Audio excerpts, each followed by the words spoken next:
Welcome to the Science of Success, the #1 evidence-based growth podcast on the internet, bringing the world's top experts right to you. Introducing your hosts, Matt Bodner and Austin Fable. Welcome to the Science of Success, the #1 evidence-based growth podcast on the internet with more than 5 million downloads and listeners in over 100 countries. In this episode, we share insightful lessons from selling over 1,000 companies, what really matters when you're building a business, how to grow a company, and what mistakes to avoid if you want to exit big with our guest, Michelle Seiler Tucker. Are you a fan of the show and have you been enjoying the content that we put together for you? If you have, I would love it if you signed up for our email list. We have some amazing content on there along with a really great free course that we put a ton of time into called How to Create Time for What Matters Most in Your Life. If that sounds exciting and interesting, and you want a bunch of other free goodies and giveaways along with that, just go to successpodcast.com. You can sign up right on the homepage. That's successpodcast.com. Or if you're on your phone right now, all you have to do is text the word SMARTER, that's SMARTER, to the number 44222. In our previous episode, we shared some incredible lessons on scaling and building big digital content brands with our previous guest, Victoria Montgomery Brown. Now, for our interview with Michelle. Michelle Seiler Tucker is the author of Exit Rich, the 6P method to sell your business for huge profit, and the founder and CEO of Seiler Tucker Incorporated. She has sold hundreds of businesses to date and currently owns and operates several successful companies. She is a leading authority on buying, selling, and improving businesses, as well as increasing revenue. She's appeared in Forbes, CNBC, Fox Business, and has been a celebrity judge on Pitch Tank alongside Steve Forbes and previous Science of Success guest, John Mackey. Michelle, welcome to the Science of Success. Thank you, Matt. It's a pleasure to be here. Thank you for having me. Well, we're super excited to have you on the show today. M&A is one of my own personal kind of favorite topics, and so I'm really excited to dig into all of the lessons and strategies that you've uncovered. But I'd love to, before we really get into the meat of it, just hear a little bit about your background and how you got into the M&A world. Sure. So I've always been an entrepreneur at heart. I think I had my first business at the age of 15. But then I kind of got sucked into corporate America, where I started working for Xerox. And within 6 months of Xerox, they wanted me to interview for regional manager over 85 salespeople. And they told me you'll never get the job, but you should do it for the experience. So I did it. My nickname at Xerox was a closer.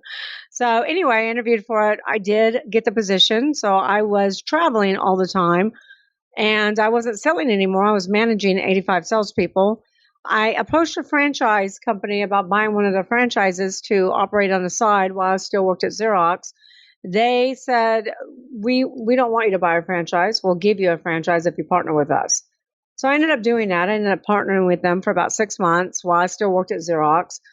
And it ended up making more money in 6 months than I made in an entire year with my corporate job, and ended up leaving Xerox. So I went into franchise development, franchise sales, and franchise consulting. From there, they bought me out after a period of time, and then I transitioned into mergers and acquisitions and started selling businesses. I learned very quickly, though, and Steve Forbes says that 8 out of 10 businesses will not sell. 8 out of 10 businesses do not sell for a multitude of reasons. So then I transitioned into fixing businesses, growing businesses, and building to sell companies so they actually will sell and not close. So that's kind of how I transitioned into it. I've been doing it for 20 years. We've sold over 1,000 companies. And I also buy businesses. I partner with business owners, and I help save businesses from closing. Such a cool background. And I love that quote. I've heard various statistics, whether it's 80%, 90% of businesses that are listed never sell. So interesting. Tell me a little bit more about why that's the case. So I think the number one reason why that's the case is that business owners never think about selling, Matt. They never think about selling until they absolutely have to due to a catastrophic event occurring. And that could be an internal or an external catastrophic event that occurs. And the problem when that happens is that the business is typically trending downward, not upward. and the business is not really doing as well. And buyers typically don't want to buy businesses that are failing. They want to buy businesses that are doing well. So the best time to buy your business is when your business is, best time to sell your business is when your business is doing good and trending upward. So I would tell you, in all the years I've been doing this, thousands upon thousands of businesses, I've never met any business owner that truly plans their exit from day one. And that's what business owners should do. That's such a great insight. When you think about whether it's starting a company, buying a company, day one, how do you start to prepare that company for exit? Yeah. So in Exit Rich, I talk about this in Exit Rich at great length. I call it the Seiler Tucker GPS exit model.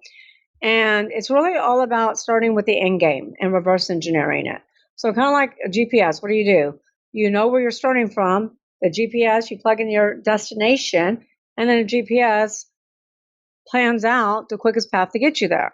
Well, with a business owner, they need to plan out, I want to sell my business for $5 million. What time frame do I want to sell that for? I want to sell my business for $5 million in 5 years. Well, what is your business worth right now? You would be surprised, Matt, how many business owners have absolutely 1,000% no idea what their business is worth today. Most business owners never get a valuation on their business until they think about selling. When what you really should be doing is getting a business evaluation every year in order to get you to that end game. So it's really important to plan your final destination, your final sales price, know where you're starting from, know your time frame, and know who your buyers are going to be. There's 5 different types of buyers. So if you are in a manufacturing business and you want to sell for $20 million, that's your end game. And you really need to figure out, well, who buys manufacturing businesses? Who buys manufacturing businesses for $20 million? It's not going to be a first-time buyer. It's not going to be a turnaround specialist. It's probably going to be a private equity group. And if it's a private equity group, then your EBITDA needs to be over $3 million. So you really need to figure out who are your buyers going to be and then build your business to suit their buying criteria. Does that make sense? Yeah, no, that's a great insight. And I want to dig into a couple pieces of that. Let's start with, you touched on a few of these, but tell me more about the different buyer types. Yeah, so there's 5 types of buyers. Number 1 is first-time buyers. 90% of buyers are first-time buyers. Then there's private equity groups, PEGs. Private equity groups buy 2 ways. Private equity groups buy based upon platform and add-on. So platform means the private equity group wants to get into manufacturing. Let's say they want to get into food manufacturing, but they don't have that now. So they will buy a big enough company with an EBITDA of at least $3 million and up for a platform. Now, let's say they're already in food manufacturing. Then they'll look at add-ons for their platform, and they'll consider companies under $1 million in EBITDA for add-ons, but never for a platform. Does that make sense? Absolutely. And then you have your strategic/competitors. Now, strategics and competitors buy synergies. They're looking for those synergies. They're looking for economies of scale. They're looking for something that they currently don't have that could catapult their business to the next level. For instance, we had an oil manufacturing business that had a couple of patents. It appraised in a $9.8 million range. We had 550 interested buyers. We got it down to about 12 different LOIs. We found a strategic who had similar business, a similar product and service, but they were never able to get into BP. This client, 60% of their revenue was tied up in BP. They had a very good relationship with them. This buyer wanted to buy that contract because they knew if they could buy this company, finally get their foot in the door to get their products and services in BP, that they could not only ROI off of that business, but catapult their business to the next level. So they paid $15 million for 70% of the company. There were 2 owners. One retained 30% plus his benefits, plus his salary. And that company was able to get their products and services into BP. So strategics and competitors are always looking for that competitive edge. They're always looking for that synergy. And they're willing to pay more. And that's where a bidding war comes in. They're willing to pay more and outbid everybody else to buy that particular synergy, especially if it can help their existing business. Or if it can help them with economy of scales. They could perhaps buy a business and cut operating costs by 50% because they have the team, they have, distribution centers, they have fulfillment centers, they have everything that could cut the cost of the current company that they want to purchase.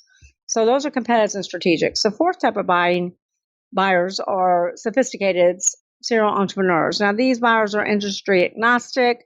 They care more about EBITDA. They're really EBITDA focused, and they don't really care. Like, we have serial entrepreneurs that have hospitals, construction, casinos. It's all over the map.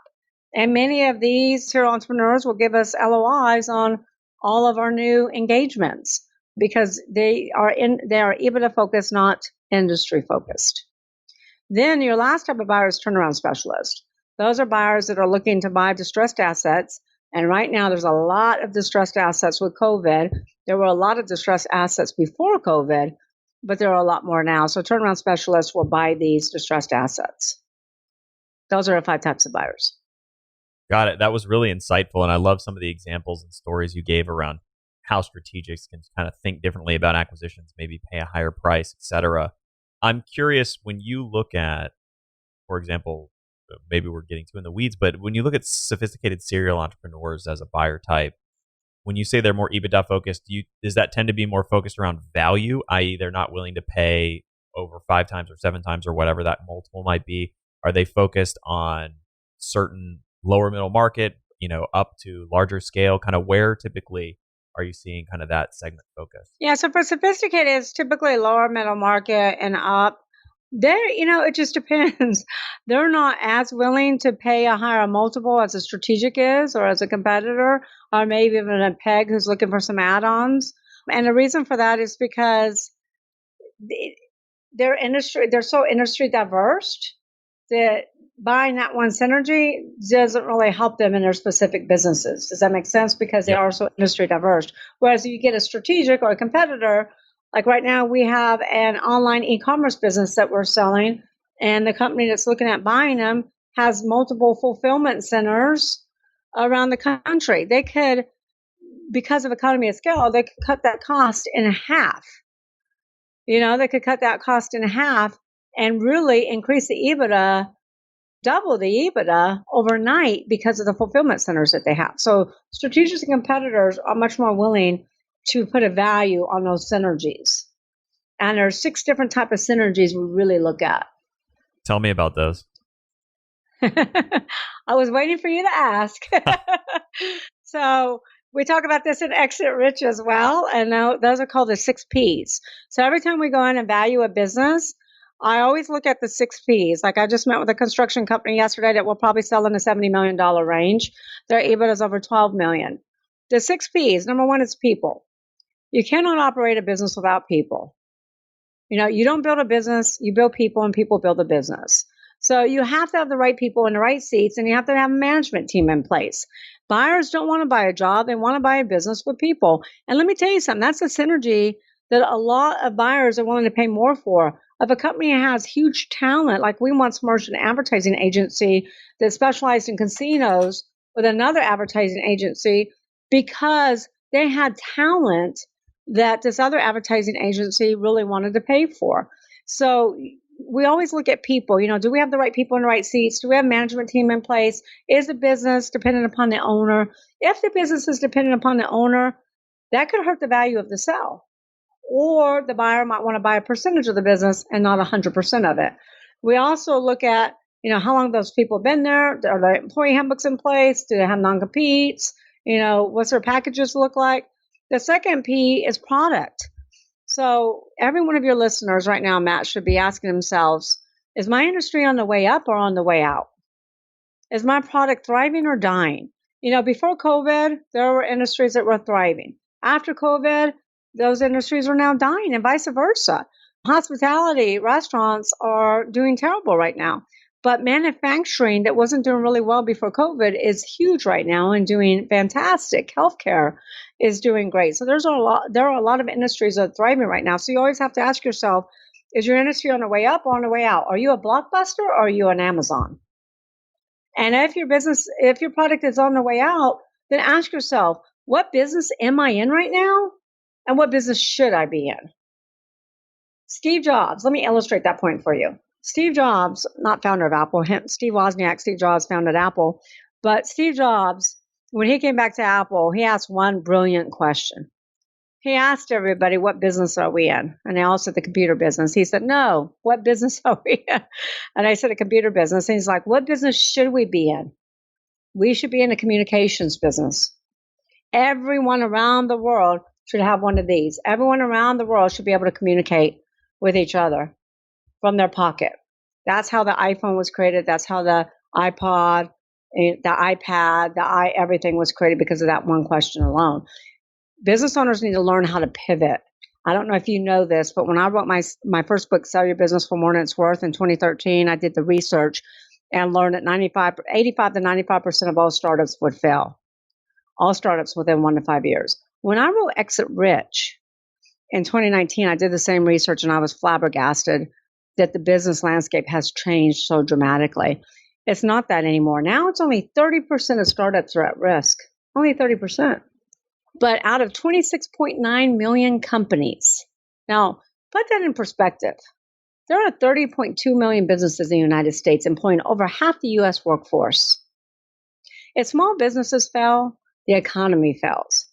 Out of 27.6 million businesses, those businesses that have been in business 10 years or longer, 70% of those companies will go out of business. 70%. You hear about the big box stores all the time. JCPenney's, Toys R Us, Stein Mart, GNC just closed down 900 locations, Kmart. What you're not hearing about are the private companies on every street corner in every town and every state across our great nation. These businesses are dropping like flies. And are having to sell for pennies on the dollar, close their business, or be forced into filing for bankruptcy. And when you lose your business assets, you typically lose your family assets too, because most business owners commingle their assets. So it doesn't have to be this way. It doesn't have to be all gloom and doom. The reason why businesses are failing, and I'll get back to the 6 Ps, is because business owners stop doing 2 things. I call it aim. They stop aiming. They stop innovating and marketing. They become complacent. They have a product, they have a service, they don't do anything to pivot. They stop asking their customers, what do you want? What do you need? What will make it easy for you to do business with us? Whoever makes it easiest for the consumer to do business with them are the ones who are going to win. Amazon's winning because they make it so easy to buy anything at any time and get it delivered in 2 days. And business owners have stopped asking those questions. So product was the second P. So you have to ask yourself, what business are you in? What business should you be in? You have to pivot and you have to innovate and market. And then the third P that we evaluate businesses on are processes. Are the processes efficient? Are they productive?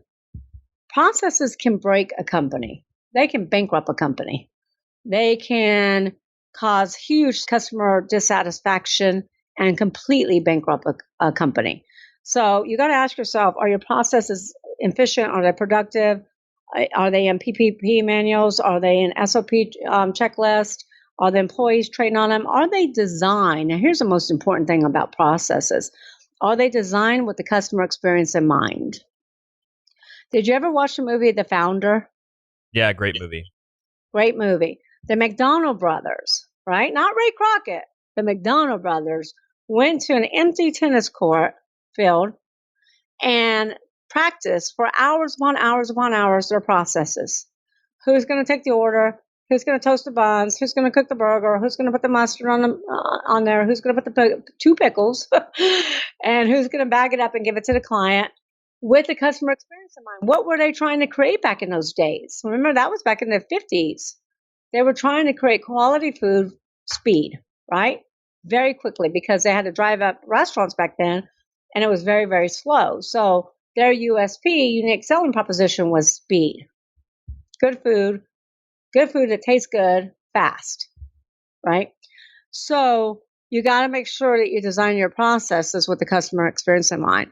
Then the 4th P, which really, Matt, is probably the highest value driver, and we talk about this in Exit Rich, is proprietary, intellectual property.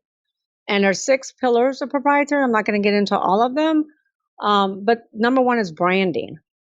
How well branded are you? It's very important for business owners to brand themselves and brand their company. Steve Jobs did a great job of branding himself and branding Apple.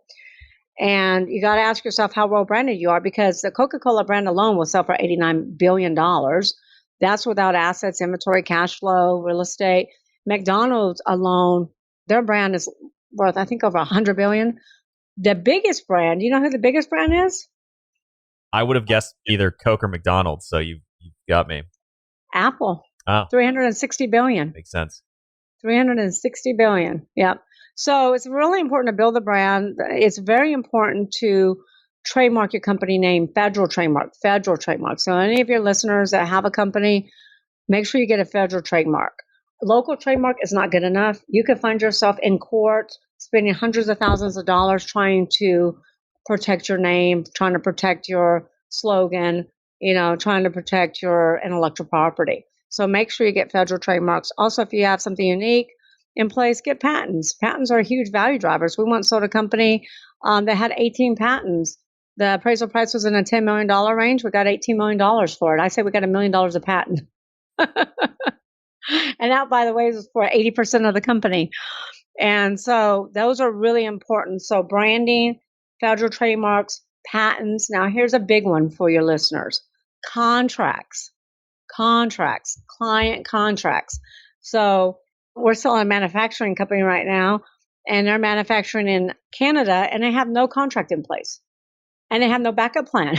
So if That's something crazy. happens in Canada, exactly. But these are the type of stories you hear all the time. You'd be surprised. I mean, we could just have a show on the mistakes that business owners make, and it would take hours upon hours to tell you all the mistakes. But you have to have contracts. You have to have distributor contracts, manufacturing contracts, vendor contracts. Most importantly, the biggest value driver is client contracts. But the biggest mistake the business owners make, I will tell you, 99% of business owners get this wrong. They do not put a simple transfer clause in their contracts. Very smart. And 99.9% of all sales are asset sales, not stock sales. And if those contracts are not transferable and the buyer won't do a stock sale, most buyers don't want to do stock sales for a multitude of reasons, then you're in trouble. We sold a medical transportation company in Kansas City, and they had about, 300, 400, 500 contracts. And I told them from the beginning, go back and enter that clause. They never did, but they told me they did, so they lied to me. Then I had a buyer. We're going through due diligence. I'm like, where's the transferability clause? And I go, oh, well, we meant to get to that. So my client's like, that's done. It's done. It's dead. It's a dead deal. I ended up getting my client, the buyer, to agree to do a stock sale. But you got to make sure that those contracts are transferable. The other thing that's really, really big value driver, and nobody thinks about this, is databases. Huge. Facebook paid $19 billion for WhatsApp. $19 billion. And WhatsApp was making how much money? I have no idea. Zero.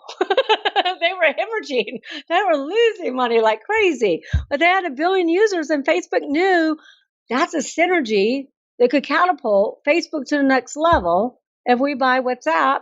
And they paid $19 billion to get 1 billion users. So databases are huge. Another thing that's really big, and let's say there's some e-commerce clients that you have that are listening.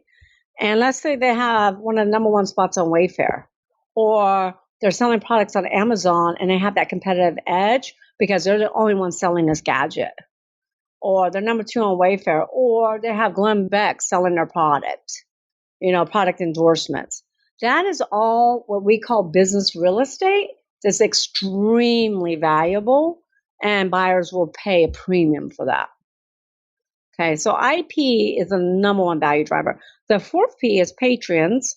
It's very imperative to have a diversified clientele base, because if 70 or 80% of your revenue is tied up in a 1 to 2 or 3 clients, you're in big trouble. That advertising company I told you about that specializes in casinos, we value them at about $10 million. Problem is they have 5 clients, 5 casinos. They lost 2 in the process. Uh-oh. And their revenues dropped by 50%, almost by 50%. But they still had to keep the overhead and keep the talent for the other casinos that they had. And then the last P that we evaluate businesses on is profit. Everybody wants to make a profit. I always say, Matt, that profit is never the problem, always a symptom. of not running on one of the other 5 Ps. If you don't have the right people in the right seats, if you don't have the right management team in place, then you're going to have a problem with profits. You're going to lose money. If your product is dying and not thriving, you're going to lose money, right? If your processes are not efficient and productive, you're going to lose money. If your IP is not protected, you can spend lots of money trying to protect your IP, which again will cost you money. I mean, I've seen businesses be put out of business because they did not protect their IP. So those are the 6 Ps that we evaluate businesses on. Yeah, that's a great insight. And the notion of profit being a symptom of your processes, your people, et cetera, really, really insightful way of thinking about it. And that's a great takeaway. Thank you.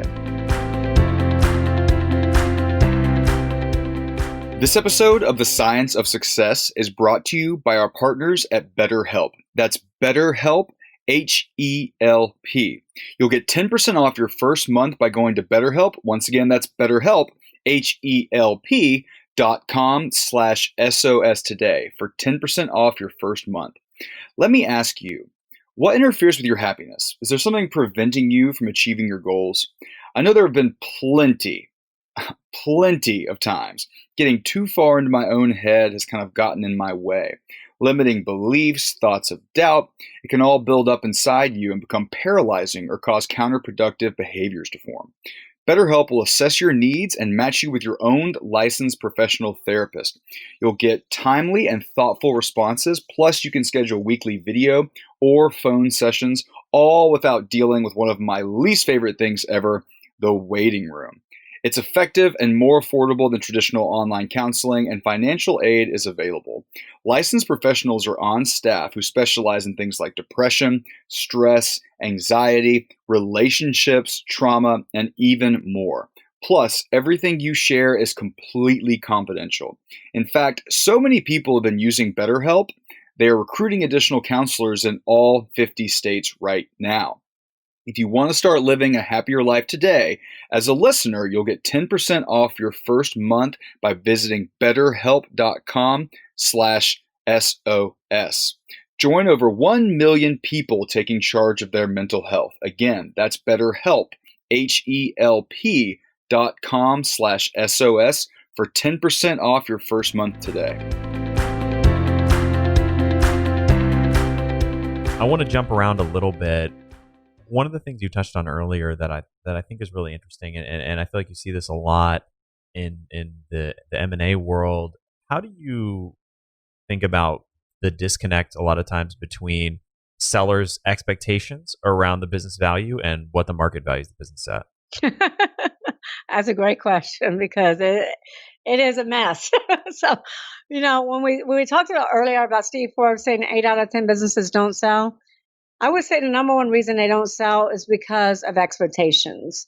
Sellers come to me and say, Michelle, I want $15 million for my business. I'm like, okay, let's look at the financials. I say, how do you come up with that? And Matt, this is what they all say. Something like this. Well, that's what I need to live on. Or that's what I need to retire on. Or that's what I need to send my kids to college. Or that's what I need to divorce my spouse, or that's or that's what I need to buy my next masterpiece or start my next masterpiece. It's all about what they need to do next, not about what their business is worth today. So their value is based upon what the next phase of their life looks like versus what the value of your business really is. So the way that we work with clients is we educate them. We do very extensive valuations, probably the most extensive in the industry. We base it on the 6 Ps that I just took you through. And we base it upon, we do methods, the method approach, which is asset approach, discounted cash flow, income, market approach. And then we also look at the buyer sanity check, because a buyer will only pay if they see value in it for them. Like that contract, that BP contract, they were willing to pay more. The other buyer was willing to pay more for those 18 patents. But other than that, buyers are not going to overpay. Buyers have what I call the buyer sanity check, just like sellers have a seller sanity check. So we educate our sellers and we tell them, what they can get. And if this is not the right time for them to sell, then they need to build to sell. And they need to plan their exit. And if you want $20 million, then plan a $20 million company. And it's not hard to figure out how to do that, Matt. It's not hard to figure out, okay, if I have a manufacturing company and I want to sell for $20 million, what's the buyer's criteria? What are buyers looking for from a gross revenue standpoint, from a COGS standpoint, from a profit margin standpoint? What's the EBITDA need to look like? What's my management team need to look like? And then again, you just take it through the 6 Ps, right? Yep. And build it on the 6 Ps. It's not that difficult, but nobody does it. So this might be kind of a deep rabbit hole, but when you think about reverse engineering buyer criteria, and I'm sure it varies by buyer type, it varies by company, industry, et cetera, but are there some high level strategies or best practices that you think about for anybody to look at their business today and say, how do I start to reverse engineer, what I need to be doing? Yeah, I always tell them, you don't know what you don't know. So align yourself with an expert. Talk to an M&A advisor. Pick their brain. Ask them, what are PEGs buying? If PEGs are buying manufacturing, I'm in the manufacturing industry, and I want to sell my company for $20 million. What do I need to do? Where do my numbers need to be? What do I need to build out? Talk to an advisor, because advisors more than others. And, you got to find a good advisor, because mergers and acquisitions is like anything else. It's like attorneys. There's good attorneys, bad attorneys. There's good doctors, bad doctors. There's good M&A advisors, bad M&A advisors. But, I don't charge my client. I don't charge buyers for that. If a seller calls me and wants to know, look, Michelle, this is what I want to do. What's your recommendation? My recommendation is start looking at what buyers are buying in your industry. What are they looking for? What are they willing to purchase? Does that make sense? Yeah, that's great. No, that's good advice. Yeah. But I think, the best way to do that is probably to pick a brain of an advisor who deals with these buyers on a daily basis. We get hundreds upon hundreds of emails from PEGs every day looking for specific businesses, and they tell us exactly, Matt, what their criteria is from an industry standpoint, from an EBITDA standpoint, gross revenues. We know their criteria down to the bottom line. So this may come back to the 6 Ps in some ways, but I'm curious, when you look at sellers or people selling their businesses, what are typically some of the biggest mistakes that you see people making? Yeah, so that's a good question. Number one is them not planning their exit. That's the biggest mistake by far. Another big mistake is they're so busy working in their business and not on their business. Most entrepreneurs are visionaries, right? Yeah. Every visionary needs a good integrator. Every visionary needs a good integrator, because most entrepreneurs are visionaries, not integrators. So they get so busy, stuck working in their business instead of working on their business, that they're wearing all these different hats and they're filling all these different Ps. They're doing processes, they're doing hiring, they're doing interviewing, they're doing client service, they're doing financials, that they can never really grow the business because they're in the business. One of the most important things to do is to make the business run without you. And that's what most owners don't do. The other thing is that, because I see business owners are entrepreneurs are kind of control freaks. They're like, well, if I want it done right, I have to do it myself. Well, that's not true, because yes, you might do that one thing right, but look at all the other things that just failed because you were doing this. So they're so stuck in their control mode that if they want it done right, they need to do it themselves. No, what they need to do is focus on their strengths and hire their weaknesses. And most entrepreneurs just try to be all and do all. I partnered with a graphics company. I'll give you a quick story. Graphics company called me up to sell, and it was husband and wife. He said, I asked him right away, I said, why do you want to sell? And they specialize in graphics for first responders. So all the police cars on the road, ambulances, fire trucks, you see, that's their company. And he said, listen, Michelle, I just don't have the business acumen to grow this company to the next level. And he says, it's myself, my wife, and we're doing everything. We're working 14 hours a day, and we're about to kill each other, and we want a divorce. And then they have one employee who they told their one employee, we're going to sell or close our doors. So, of course, that one employee gets another job, right? But then he says to me, this is a 10-minute conversation. He says, Michelle, we're known for our quality. We're the best in the industry. We're turning down 6,000 clients a year. And when I heard him say we're turning down 6,000 clients a year, a light bulb went off in my head. I go, whoa. I go, wait. You're not selling the business. You can't sell the business. And he goes, why not? And I said, because you are the business. We take you out of the business, there is no business. If we take the husband and wife out of the business, there is no business. And I said, if you're turning down 6,000 clients a year, all you have right now is a glorified job. What we're going to do is build a business. So I put up money, resources, experience, partnered with them, took them to under $1 million company to a multi-million-dollar company now, operating out of 6,000 square feet with 25, 30 employees, and we're expanding throughout the U.S. And I very quickly valued them on the 6 Ps. But I said that story to illustrate to you what happens is entrepreneurs just get in the weeds. They're so in the weeds. And, I call them firefighters. So always putting out fires all day long instead of really growing a business. And that is a huge mistake. Another big mistake that business owners make is they don't know their numbers. They don't know their financials. They have no idea what the business is making. They have no idea. They think they're making money and they're like a week away from closing, going out of business. And I can't even begin to tell you how many entrepreneurs have people embezzling money from them and they don't even know. And I've caught it in due diligence. I caught the company I told you that we sold for $18 million. I was there in due diligence. They had an in-house CPA. This in-house CPA during due diligence, I kept seeing her like shove things underneath in the desk drawers and shove them under the desk and everything. And when she left, I started looking, going through her desk, all these invoices. She was stealing money from the company. So entrepreneurs take their eye off the ball and they don't hire their strengths.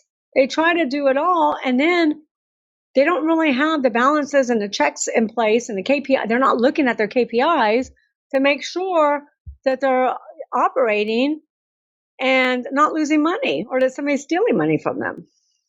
The other mistakes, you want me to keep going? Give me one or two more, yeah. And then I have a couple other questions. Here's another big one that you never want to do. We have a manufacturing company that has all 1099s and no employees. If a catastrophic event happens 1099, which means they have no workers' comp, by the way, what do you think is going to happen in that company? They're going to have to either hire everybody or their costs are going to skyrocket or they're going to have some... If they have a catastrophic event, they're going out of business. If somebody loses a limb, working in a manufacturing plant... I thought you were saying if 1099 went away as because it's going away in a lot of states. So we have a company that's got about 150 people on 1099s. That's a lawsuit waiting to happen. Catastrophic event occurs, You're out of business. All it takes is one person to get mad at the owner and say, well, we really should be employees, not 1099s. And guess what? They can all form and go report it to the labor board, and you got a huge problem on your hand. Not only that, but when we go to sell it, guess what we have to do? We have to convert. We have to run the numbers and convert them from a 1099 to an employee. And then that's going to be a huge cost difference that will decrease the EBITDA when we go to sell the business. That's a big mistake that business owners make, is making people 1099s when they really should be employees. Great insight. So I want to get a couple other pointers from the other side of the coin. When you think about buying businesses or investing in companies, what are some strategies that you've seen that are really effective or that can kind of help you on the buy side? I would tell you from the buy side, number one, now are these first-time buyers, Matt, or are these serial entrepreneur buyers? I'd say let's talk about maybe first-time buyers and serial entrepreneurs. I think those are two good segments. I don't think we have a lot of private equity folks listening to the podcast, so that would be, I think those two would be really relevant. So first-time buyers have to get crystal clear on what their financials are, because I can't tell you how many first-time buyers come to us and they have no idea what they're making. What they can spend on a business. They have no idea how much you're willing to put down or how much they have to put down. You really got to get crystal clear in your financials. And you got to get crystal clear on how much you're willing to put down, because you can't buy a business, Matt, by using your retirement fund and taking that money out without paying any interest or penalties whatsoever to purchase a business. It's called redirect from your retirement fund.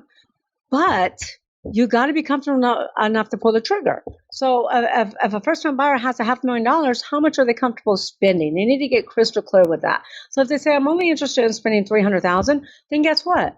just spend that $300,000 and look for businesses in that realm. Then also look for, what are your strengths? What are your weaknesses? What are you good at? What's your passion? Everybody thinks, oh my gosh, I'm a first time buyer, I'm going to go buy a restaurant. That's the worst thing for you to buy. That's the last thing you should be buying, because restaurants are nightmares. And you really need to be cut out to be a restaurant operator. We had a lady that came to us, had been in banking for 30 something years. She was about to retire. She called us and wanted to buy a restaurant. And I started asking her questions, and she had zero restaurant experience, never worked in a restaurant. And I told her, I said, what are you trying to accomplish? She goes, well, look, I have $300,000 and $50,000 for working capital. And I just want to make more than what I'm making right now. Right now, I'm making $130,000 a year. I put her into a business with real estate that's making $400,000 a year, to sell her financing. So she put $300,000 down. She kept her $50,000 working capital, and she made, even after debt service, she was making over $300,000 a year. Then she started growing the business. Now she's making over $500,000 a year. So the other advice I have for buyers is to find an advisor to work with, because we will have those type of businesses. Typically, most business owners will want to work with a business broker or a mergers and acquisitions advisor. Now, we do larger deals, but they'll want to work with a mergers and acquisitions advisor because of confidentiality. They don't want everyone knowing that they're selling their business. They want to keep that secret. They don't want their employees, customers, vendors, anybody finding out. So they will come to us for confidentiality. Plus, they don't know what they're doing. They don't know how to sell a company.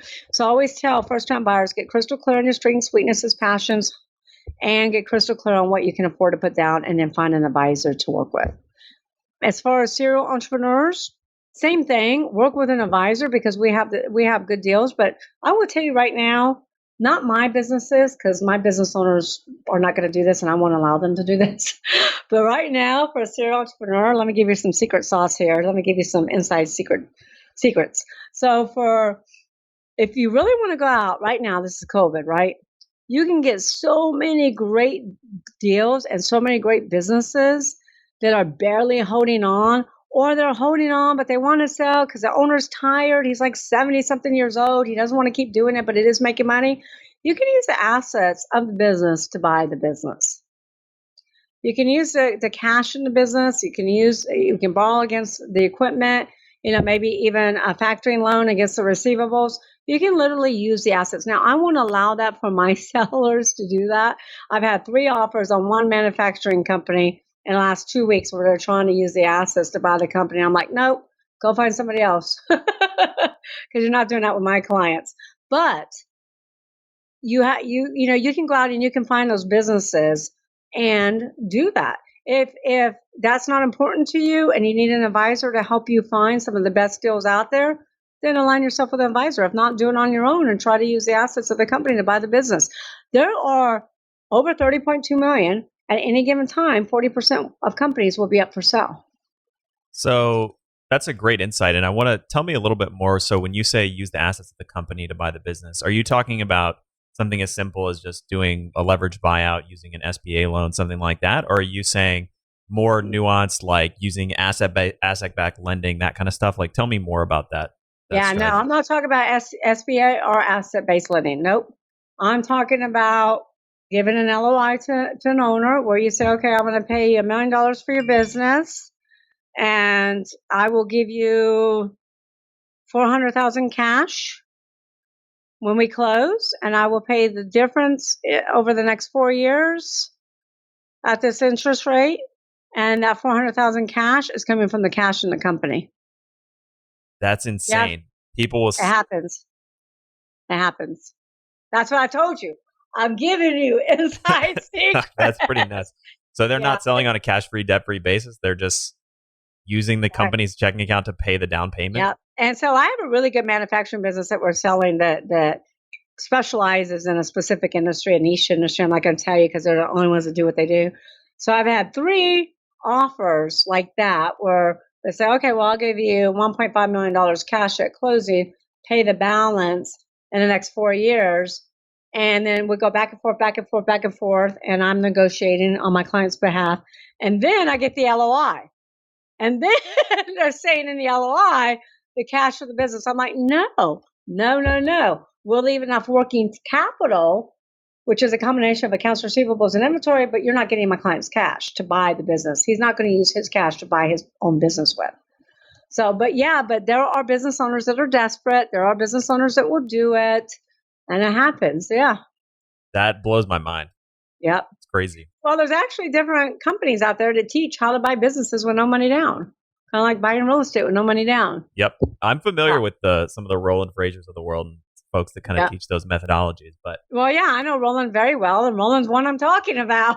Yeah, he's a wizard at that. There's no doubt about that. Well, Roland and I spoke at an event together, and I spoke right after him. I said, Roland, first of all, Roland, you will never, ever want to buy any of my businesses, and I'll never let you or your students, number one.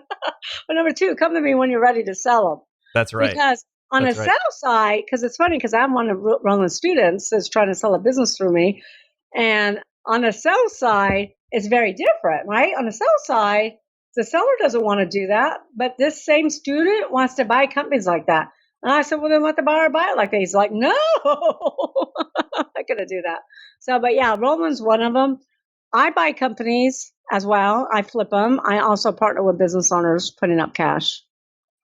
It's really funny. Well, Roland's a previous guest on the show, and so we'll throw that interview in the show notes as well. But this has been super insightful, Michelle. For listeners who want to find you and your work online, what is the best place for them to go and do that? So I think all of your listeners should go buy Exit Rich, Exit Rich, because right now, Matt, we are offering Exit Rich at $24.79, which includes shipping. They will get the immediate download, the digital download immediately. Plus, they'll get access into our free book membership, or they'll get video training from me, but they'll also get due diligence checklist, LOI samples, purchase agreement samples, even closing document samples. Plus, they'll get a 30-day membership into Club CEOs. And then when the book comes out, we will ship it to their doorstep, and they can get that at exitrichbook.com, exitrichbook.com. And then they can find me at seilertucker.com. Well, Michelle, this has been a fantastic conversation. I really appreciate you coming in, sharing some inside baseball from the world of mergers and acquisitions. Thank you. Thank you for having me. It's been a pleasure. Thank you so much for listening to The Science of Success. We created this show to help you, our listeners, master evidence-based growth. I love hearing from listeners. If you want to reach out, share your story, or just say hi, shoot me an email. My email is matt@successpodcast.com.